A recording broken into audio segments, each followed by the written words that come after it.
दोस्तों, हमने पिछली वीडियो में देखा था जैसन बुल्ली शॉन और केविन को मारने के लिए गेट तोड़ने ही जा रहा था कि तभी बाहर केविन का दोस्त आ जाता है और गेट बजाने लगता है।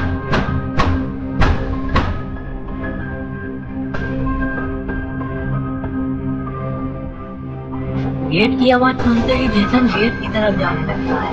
केविन बुल्ली को बताता है शायद ही उसका दोस्त है और हमें इससे बचाना होगा। बुल्ली शॉन और केविन पीछे की खिड़की से घर के बाहर निकल जाते हैं ताकि ये केविन के दोस्त को बचा सके।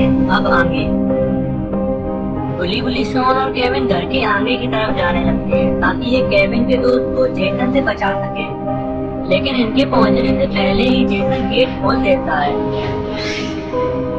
केविन का दोस्त जेसन को नहीं जानता है इसलिए जेसन को ही केविन समझ बैठता है। इसे लग रहा है कि केविन ही मास्क लगाकर इसे डराने आया है और ये इसकी सबसे बड़ी गलती है।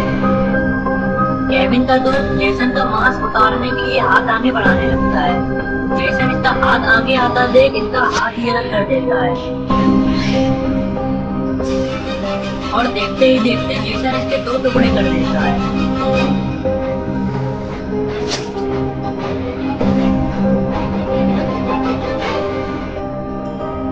केविन ये सब देख रहा था और ये देखकर केविन की चीख निकल जाती है, जिससे जेसन केविन को छुपा हुआ देख लेता है और दौड़ता हुआ केविन की तरफ ही आने लगता है।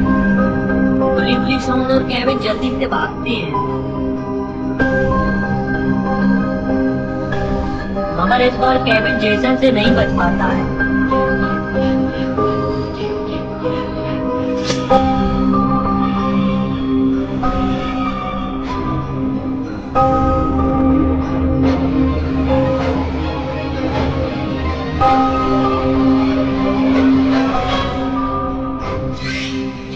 जेसन ने केविन को मार दिया है और अब जेसन बुल्ली और शॉन को भी नहीं छोड़ेगा।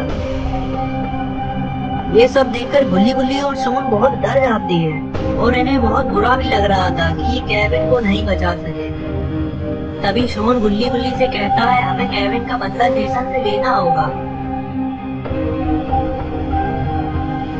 बुल्ली कहता है शॉन हम केविन का बदला जरूर लेंगे, मगर हम जेसन से अकेले ही नहीं लड़ सकते हैं, हमें बाबा की जरूरत है। फिलहाल हमें गाड़ी में बैठकर यहाँ से निकल लेना चाहिए, वरना जेसन हमें भी मार देगा। फिर बुल्ली और शॉन गाड़ी की तरफ जाने लगते हैं ताकि ये जेसन से बचकर यहाँ से निकल सके। गाड़ी के पास पहुँचते ही बुल्ली और शॉन देखते हैं जेसन अभी भी वहीं खड़ा हुआ है और जेसन ने भी बुल्ली और शॉन को देख लिया है। जेसन दौड़ता हुआ इधर ही आने लगता है। बुल्ली और शॉन जल्दी से गाड़ी से दूर भागते हैं।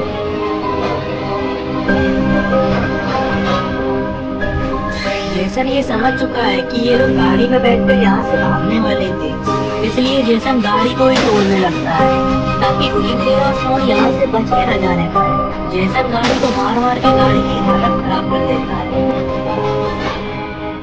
इधर बुल्ली और शॉन पैदल दौड़े ही जा रहे थे। बिना गाड़ी के तो ये लोग जेसन से बचकर ज्यादा दूर नहीं जा सकते। थोड़ी दूर दौड़ने के बाद बुल्ली और शॉन को एक घर दिख जाता है।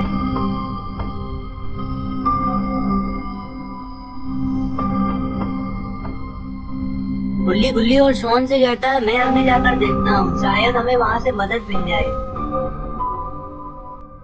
बुल्ली तेज दौड़कर आगे जाता है। घर के पास पहुंचते ही बुल्ली घर का गेट बजाता है। काफी देर गेट बजाने के बाद भी कोई गेट नहीं खोलता है। इतने में ही बुल्ली और शॉन भी आ जाते हैं। बुल्ली और शॉन से कहता है मुझे लगता है घर पूरा खाली पड़ा हुआ है, हमें घर के अंदर जाने का कोई दूसरा रास्ता ढूंढना होगा। इतने में ही शॉन को जेसन आता हुआ दिख जाता है और शॉन बुल्ली से कहता है जल्दी करो जेसन आ रहा है। बुल्ली और शॉन जल्दी से घर में जाने का कोई दूसरा रास्ता ढूंढने लगते हैं। तभी इन्हें घर के पीछे एक खिड़की दिखती है। तीनों इस खिड़की से ही अंदर जाने का फैसला करते हैं। बुल्ली और शॉन खिड़की तोड़कर घर के अंदर जाने लगते हैं।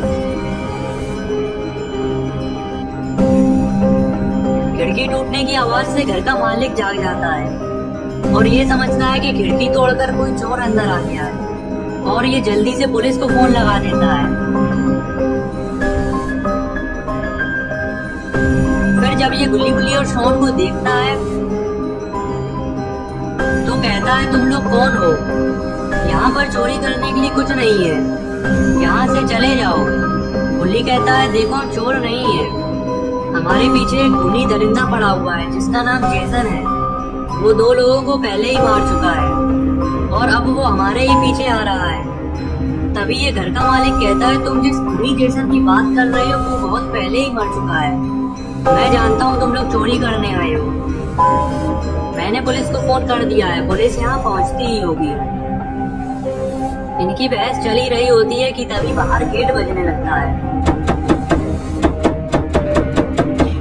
घर के मालिक को लग रहा है कि बाहर पुलिस आ चुकी है और ये गेट खोलने के लिए जाने लगता है। तभी बुल्ली इससे मना करता है, गेट मत खोलो, बाहर खूनी जेसन खड़ा हुआ है, वो हम सबको मार देगा। लेकिन ये बुल्ली की एक नहीं सुनता है और जाकर गेट खोल देता है। गेट खोलते ही जब ये खूनी जेसन को अपने सामने खड़ा हुआ देखता है तब इसे अपनी गलती का एहसास होता है और ये जल्दी से गेट बंद करने लगता है। लेकिन जेसन गेट बंद होने से रोक लेता है और गेट में अपना हाथ लगा देता है। ये देखकर गुल्ली गुल्ली भी गेट बंद करवाने लगती है और गुल्ली कहता है, शॉन तुम किसी भी तरीके से जेसन का ये हाथ हटाओ, हम ये गेट ज्यादा देर नहीं रोक सकते हैं। तभी शॉन के दिमाग में एक आइडिया आता है और वो जेसन के हाथ में काट लेता है। शॉन का ये आइडिया काम आता है और जेसन अपना हाथ बाहर कर लेता है। गेट बंद करके घर का मालिक गुल्ली गुल्ली और शॉन पर भड़कने लगता है और कहता है, तुम लोगों ने यहाँ पर आकर मुझे भी फंसा दिया है, अब जेसन तुम लोगों के साथ साथ मुझे भी मार देगा। और तभी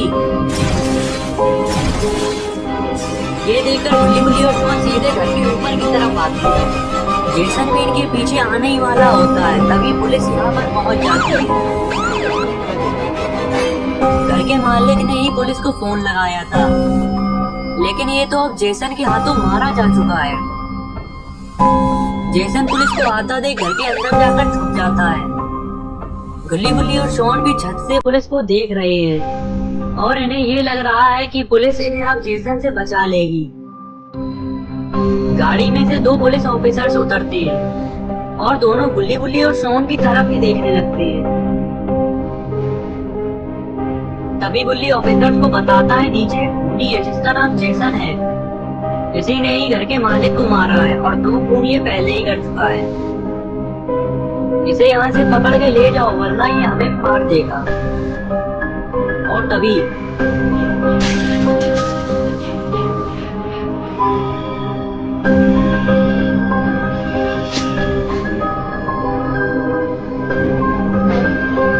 जेसन एक पुलिस ऑफिसर को मार देता है और ये देखकर दूसरा पुलिस ऑफिसर जेसन के ऊपर फायरिंग करने लगता है। जेसन वापस से घर में चला जाता है। पुलिस ऑफिसर को ये लगने लगता है कि जेसन डर गया है और पुलिस ऑफिसर जेसन की तरफ भी बढ़ने लगता है।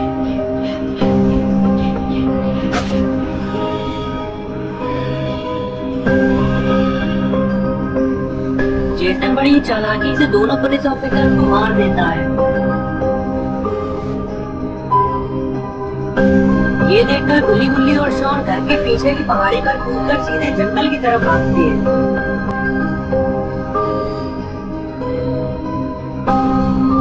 जेसन भी इनके पीछे जंगल की तरफ जाने लगता है।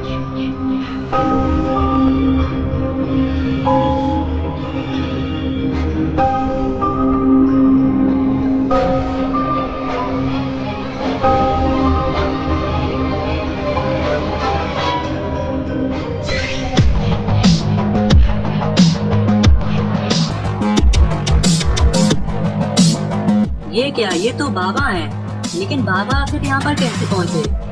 गुल्ली की तो बाबा से फोन पर बात भी नहीं हो पाई थी। फिर आखिर बाबा को कैसे पता चला कि गुल्ली गुल्ली और शॉन किसी मुसीबत में है? और क्या बाबा और जेसन की लड़ाई होने वाली है? क्या बाबा जेसन की लड़ाई करेंगे?